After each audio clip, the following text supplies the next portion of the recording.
दोस्तों आप सभी को मेरा नमस्कार। मैं हूं आप सभी के साथ एस के पाल और जो आज का मेरा सेशन है धर्म की रक्षा जरूरी है। जी हाँ दोस्तों, आज ये सेशन एक ऐसा बहुत गहरा विषय बन चुका है और जो हमने इसके ऊपर सेशन रखना बहुत जरूरी समझा और एक आज बहुत गहरा विषय बन चुका है।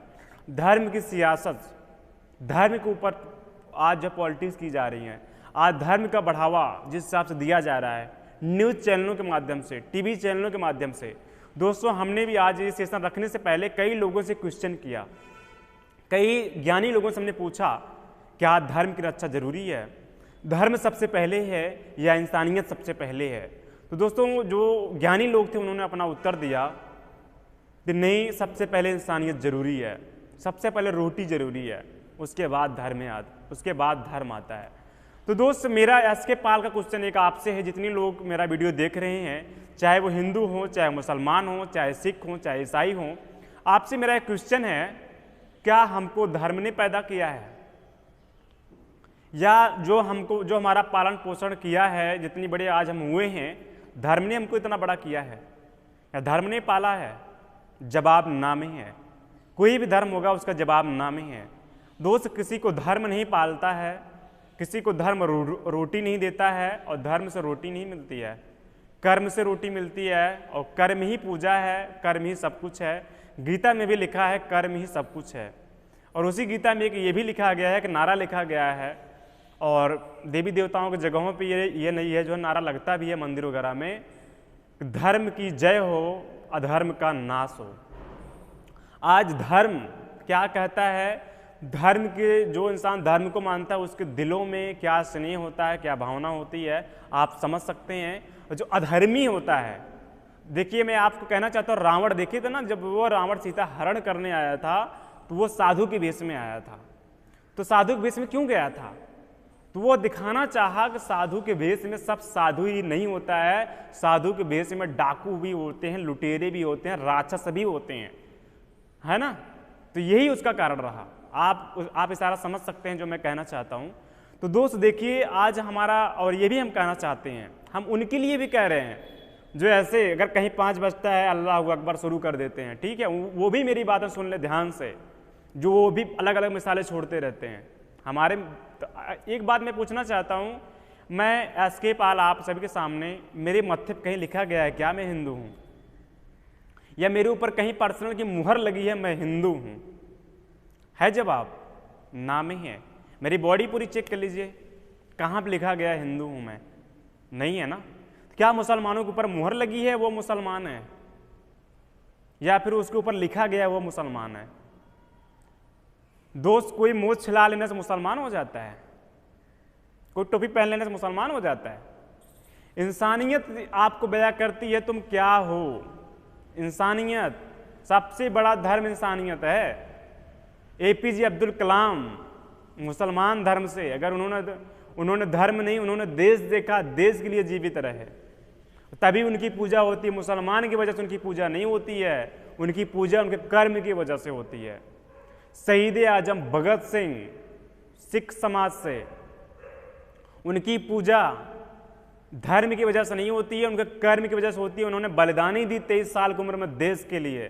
तो पंडित राम प्रसाद बिस्मिल ब्राह्मण थे, तो उनकी पूजा ब्राह्मण की वजह से नहीं होती है, वो ब्राह्मण थे या फिर हिंदू थे, उनकी पूजा उनके कर्म की वजह से होती है। और रही बात हर एक जाति में, हर एक धर्म में, ये जरूरी नहीं है कोई ब्राह्मण है तो वो ब्राह्मण ही होगा, मतलब वो ज्ञानी ही होगा तभी उसकी पूजा होगी। ज्ञानी पुरुष की पूजा होती है, वो चाहे जिस धर्म का हो, चाहे जिस जाति का हो। ये नहीं है पंडित है नाक छिनक रहे हैं और पता कुछ नहीं है तो वो ब्राह्मण कहलाएंगे, उनको पूजा जाएगा, कभी नहीं पूजा जाएगा।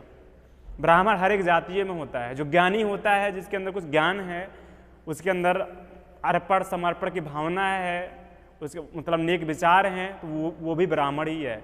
जरूरी नहीं है कि नीच जाति में ब्राह्मण नहीं होता। नीच जाति भी बुद्धिवत्ता है, गुणवत्ता है, तो वो ब्राह्मण ही कहलाएगा। अगर उसके अंदर बुद्धि है तो उसके ब्राह्मण के मुहूर्त हम नहीं लगा सकते हैं, लेकिन ये लिखा गया, किताबों में भी लिखा गया है, ब्राह्मण जाति से नहीं होता, ब्राह्मण ज्ञान से बनता है। ज्ञान रूपी ब्राह्मण बनो। और ये धर्म का जो प्रोपेगेंडा चलाया जा रहा है, ये मिलता कहाँ से है? ज्ञान, व्हाट्सएप यूनिवर्सिटी से। व्हाट्सएप पे मिलता है, खड़ा धड़ा धड़ आते हैं मैसेज, लोग पढ़ के ज्ञानी बन जाते हैं। और मीडिया भी हमेशा धर्म के ऊपर डिबेट करती है, वो कभी रोजगार के ऊपर डिबेट नहीं करती, कभी महंगाई के ऊपर डिबेट नहीं करती, देश की ग्रोथ के ऊपर डिबेट नहीं करती। आज हिंदुस्तान का ग्रोथ कहाँ पे मिट्टी में पहुँच चुका है, कभी नहीं। तो क्या क्या कहोगे और क्या करोगे। और मैं उनसे लिए भी कहना चाहता हूँ, हाथ जोड़ के कह रहा हूँ, वो किसी भी धर्म से हों, हिंदू हो या मुसलमान हो, सिख ईसाई हो, अगर आपके लिए धर्म सबसे ज़रूरी है, शिक्षा नहीं ज़रूरी है, स्वास्थ्य नहीं ज़रूरी है, हॉस्पिटल नहीं ज़रूरी है, आपके लिए ज्ञान नहीं ज़रूरी है, तो आपके लिए हाथ जोड़ के निवेदन है, कभी भी बीमार होना, कैंसर का रोगी होना, हॉस्पिटल नहीं जाना, वहीं घर में बैठ के भगवान को मनाना, घर में बैठ के अपने खुदा को, अपने अल्लाह को खुश करना। देखता हूँ कैसे ठीक करते हैं तुम्हें, ठीक है। तब डॉक्टर के पास पहुँच जाते हो, डॉक्टर साहब जान बचा लो, डॉक्टर साहब जान बचा लो। डॉक्टर बेचारा पूरी पूरी मेहनत झोंक देता है, वो पढ़ाई किया है, वो भगवान है, जिसने पढ़ा है वो तुम्हारी जान बचाता है। भगवान भी इंसान के रूप में होता है। हमने क्या कहा, जब तक इंसानियत नहीं होगी तब तक धर्म किसी काम का नहीं है। किसी अंदर इंसानियत होना जरूरी है, दिल में दया और हया होना जरूरी है। ये दिल इंसानों के लिए धड़कना चाहिए, इसमें इंसानियत होनी चाहिए, कुछ बोलने से पहले किसी को ठेस न पहुंचाए। लेकिन आज क्या किया जा रहा है, धर्म के नाम पे जो प्रताड़ित किया जा रहा है। वो धर्म उसको टारगेट कर रहा है, हिंदू मुसलमान को टाइट कर रहा है, मुसलमान हिंदू को टाइट कर रहा है, बस यही चल रहा है।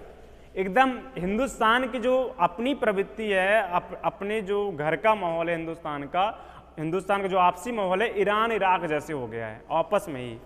लेकिन दोनों को मजा आ रही है टाइट करने में। मैं दोनों के लिए कहना चाहता हूँ, अगर ऐसे ही चलोगे, ऐसे ही चलेगा। जब परिवार टूटता है ना, गुलदस्ता टूटता है, उसकी कोई वैल्यू नहीं होती है, तो उसका पतन का सिवा आगे नहीं जाता है वो। और वो यही हाल हो रहा है, हिंदुस्तान की पतन होने में देरी नहीं है। अगर ऐसी ही लड़ाइयाँ लड़ते रहे लोग, धर्म को बढ़ावा देते रहे, तो पतन होने में देरी नहीं है। तो यही है आज।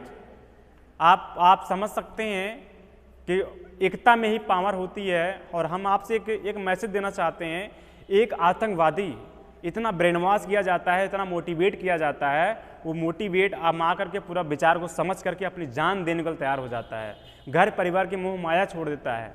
तो मैं कहना चाहता हूँ यार, जब वो अपनी जान दे सकता है, एक आतंकवादी मोटिवेट करके एक विचार के माध्यम से, तो हम अपने विचारों से लोगों को एक नहीं कर सकते हैं। शिक्षा का बढ़ावा दें, एक क्यों नहीं होंगे, हम लोग एक नहीं कर सकते हैं। एकता में ही पावर है, एकता में हमारी ग्रोथ है। अभी जो कुछ मुसलमान लोग हैं वो कहते हैं कि आपका ये हिंदू धर्म के लोग मुझे ये करते हैं वो करते हैं। मैं उनके लिए कहना चाहता हूँ एक मिसाल। अभी हमारे सर जो है होटल में खाना खाने के लिए गए हुए थे अपने एक मुसलमान दोस्त के साथ में। तो अपने दोस्त के साथ जाते हैं तो वो जो होटल होता है वो भी मुसलमान का ही होता है। जब हमारे सर और उनका मुसलमान दोस्त पहुंचते हैं तो सिर्फ एक इंसान के खाने के लिए खाना बचा रहता है। तो वो होटल मालिक जो मुसलमान होता है वो कहता है कि हम सिर्फ अपने इस जो मुसलमान को खिला सकते हैं, आपको नहीं खिला सकते हैं। ये बताइए धर्म को बढ़ावा अब किसने दिया यहाँ पे? यहाँ पे जातिवाद क्या आ गया? तो वो चाहता तो हमारे सर को भी खिला देता, मुसलमान को भी खिला देता, दोनों को थोड़ा थोड़ा खिलाता, लेकिन नहीं, उसने ये बात रखी थी। बताइए ये भड़काऊ बयान हुआ कि नहीं हुआ? क्या सोचेंगे लोग? हर जगह पे लोग वही, तो उसमें आप लोगों की भी गलती है, मुसलमानों की क्या गलती नहीं है? बहुत गलतियां हैं। अगर देखा जाए तो अपने अपने अंदर सभी धर्म सुधार लाएं, अपने अंदर सुधार लाने की जरूरत है, लड़ने झगड़ने की जरूरत नहीं है। तो अब आप सोचिए सर ने क्या सोचा होगा अपने मन में, या फिर उस टाइम पे कोई भी होता अदर धर्म का, वो क्या सोचता अपने मन में, यार ये लोग धर्म को बढ़ावा दे रहे हैं, धर्म की नफरत फैला रहे हैं। तो हुआ कि नहीं नफरत ही है? आपको हिंदुओं से घृणा हुई, इसीलिए आपको हिंदू खाना नहीं खिलाया। तो क्या कहूँ और क्या रह जाता कहने के लिए? सबसे बड़ी बात, हमारी सरकारें इसके ऊपर धर्म की सियासत राजनीति करती हैं, सरकारें भी धर्म को बढ़ावा देती हैं, मीडिया भी धर्म को बढ़ावा देती है, और हम आप वही चाहते हैं। तो कहाँ से ग्रोथ करोगे जब तक धर्म की प्रवृत्ति से बाहर नहीं निकलोगे? देश का सबसे बड़ा धर्म बनाओ, देश का ग्रोथ देखो, ये सोचो। और हम भी जिस कॉलेज पढ़ते थे पंजाब में, वहाँ भी एक नारा लगता था कॉलेज में कि हमारी इंसानियत ही हमारा धर्म है, हमारी इंसानियत ही हमारी पहचान है। वहाँ पे ये नारा लगता था। उसके बाद लगता था देश की रक्षा, तो हम लोग कहते थे हम करेंगे। तो लीडर पूछता था कैसे करोगे? हम लोग कहते तन से करेंगे, मन से करेंगे, धन से करेंगे। आज वो हो रहा है? नहीं हो रहा है। पालन नहीं किया जा रहा है ना। शिक्षा के राहों पर लोग चल कहाँ रहे हैं? हम लोग तो धर्म की अभी हम लोग पालन कर रहे हैं, धर्म का चश्मा लगाए हुए हैं। तो प्लीज़ आप सभी लोग के लिए इतना ही मैसेज रहा, धर्म ही सब कुछ नहीं होता, शिक्षा जरूरी है, शिक्षा के साथ साथ इंसानियत जरूरी है। और हमको आपको धर्म रोटी नहीं देता, धर्म ही सब कुछ नहीं होता, देश भी सब कुछ होता है। आप सभी लोग मुझको दीजिए इजाज़त। आप सभी को मेरा प्यार भरा नमस्कार।